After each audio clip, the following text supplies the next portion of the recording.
What is up, guys? Welcome back to the channel. So as you can tell, we're back in the OBS and we are headed to the tire shop. We're actually going to Discount Tires. They were the only local shop to me. They had a roadforce balancing machine, and the reason why we are looking for that is, from what I've heard and from what I've been told, that is the best tire balancing that you can do. Now, to be honest with you guys, before now, I hadn't even heard of roadforce balancing. So we're gonna go ahead, check it out, and see how good it really is, and see if they can get these tires balanced. Now, if you saw the last video, you'll know that the truck has been shaking really bad, and to what me feels like it's a tire balancing issue. Also, in that last video, what we did is we rotated the front tires to the back, and that alleviated a little bit of the shaking, so the truck doesn't really feel like it's shaking much anymore. So that kind of made me feel, again, that it was a tire balancing issue. So we're gonna go ahead, go over there, and see what they say. Also, some of you guys were mentioning that it might be a death wobble, and I am fairly certain that it's not a death wobble. I felt death wobble before, and that was nothing like it. This was more of a consistent, just kind of like shake on the truck. Death wobbles, you feel like you're gonna die. It's in the name. So it was scary, but it was no death wobble scary. So yeah, I'll check up with you guys once we get the truck balanced again, and hopefully it'll be running good. So anyways, again, I'll catch up with you guys in a little bit. So we are on our way back from Discount Tire, and I think we got it, guys. I think we got it. We are cruising at 70 miles per hour right now, and this thing is smooth as hell. Like, I don't know if you can see that, but 70 miles an hour, and this thing is smooth. Like, it is riding better than it has ever ridden before. I am super happy with it. Like I said before, I didn't know what the hell roadforce balancing was, but it works.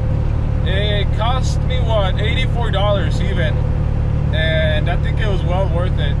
The only problem is that they stock all of the wheel weights on the wheels, all of them. I'll show you once we get home. But like I said, this thing is riding way better, and it still sounds freaking amazing. I love it. Anyways, I'll catch up. Oh, also, we stopped at Harbor Freight, my favorite place in the world, and we bought a few things for the air compressor, so we're gonna get that stuff hooked up and get it running tonight. So yeah, we'll catch up once I get home.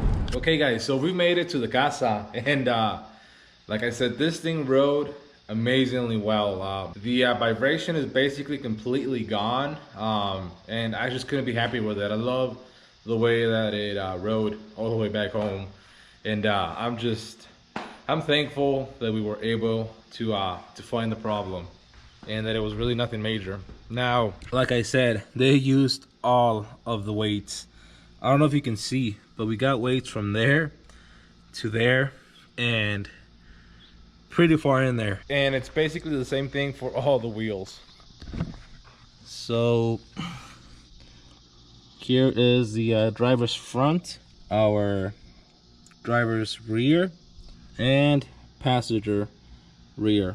So what they did is they basically took out all the BBs that they had on there, and they balanced it using their roadforce machine. And ever since then, I've done a little bit of research, and to my understanding, basically what the machine does is it has an extra little kind of like barrel that simulates the force, road force on the tires, and it gives you a better idea of where it's unbalanced. Okay, I lied. I don't know that well yet, but it worked. Another thing that I gotta say is that I am probably never gonna run cheap tires like this again. One of you guys left a comment on one of my previous videos saying that I bought cheap tires, and you are absolutely right. I bought some cheaper tires. I mean, they were still expensive, but there were no Toyos, no Nitos, or none of those expensive brands. And I think that you get what you pay for, and that's something that I had in the back of my mind. So I think next time when we buy tires for this thing, we're gonna do two things. We are gonna get some better tires, and we're gonna get 37s, because I love the way that this thing sits, but I think it could go higher and it could go bigger. But that's just a vicious cycle. You guys know how it is. But yeah, I am very happy with the truck. Like I said, it's riding great, no more vibration, and I can't wait to put more miles on it. Now to the house, to the garage. So like I said, I went to Harbor Freight, which is literally like one of my favorite places to go. I mean, who doesn't love cheap tools, right? But anyways, I got my compressor temporarily plumbed, so I've got everything coming from the tank. I have a ball valve right here, a regulator, a 1/2-inch hose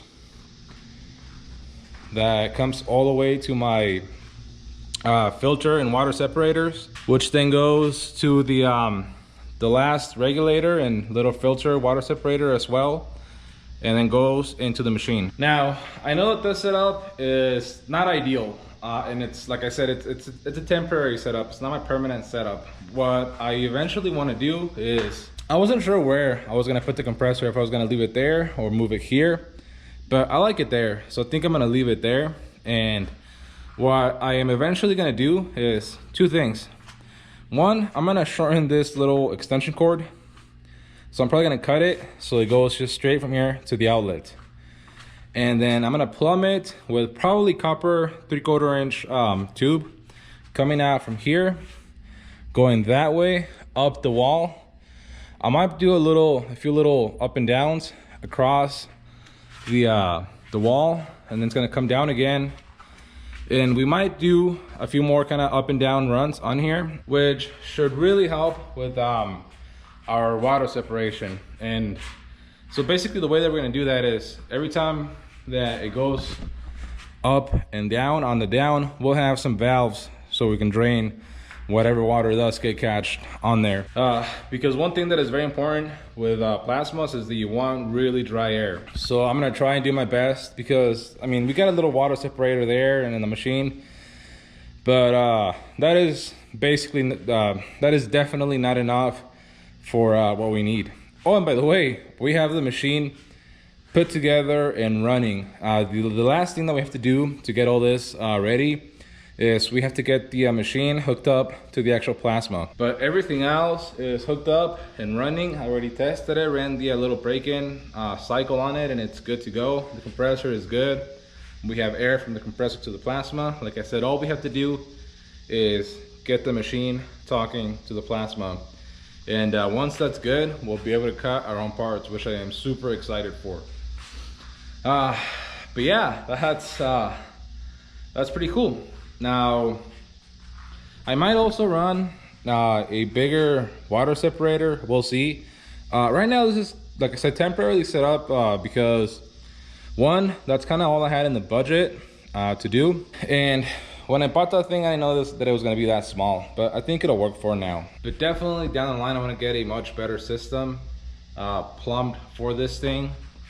It's just expensive. So once I have the budget to do that, I'm gonna come back and do this permanently and, you know, make it nice. Also, I've never worked with copper tubing, so that's something that I also have to learn. But I'm pretty excited to learn because, I mean, I love doing new stuff. But yeah, guys, I think that's gonna be it for this video. Hopefully you enjoyed it. Again, thanks to everybody that left a comment on the last video, giving me suggestions. It definitely helped, especially all of you that suggested getting this thing roadforce balanced, because like I said, I'm pretty sure that it fixed it. I am gonna take the truck on a few trips, some longer trips, not awfully long, but maybe like an hour or two, just to make sure that it's running good, which I'm pretty sure it is. And the next few things that I have to take care of on the truck is I have to install the sway bars and a steering dampener. I think that it really needs those two things. So, but that's something that I want to cut with these. So I want to make brackets to be able to mount them on here. But yeah, that'll be for a completely separate video. Again, guys, drop a like if you liked the video. Leave any more comments, any more suggestions or questions that you might have. And subscribe if you haven't, and we'll see you for the next one.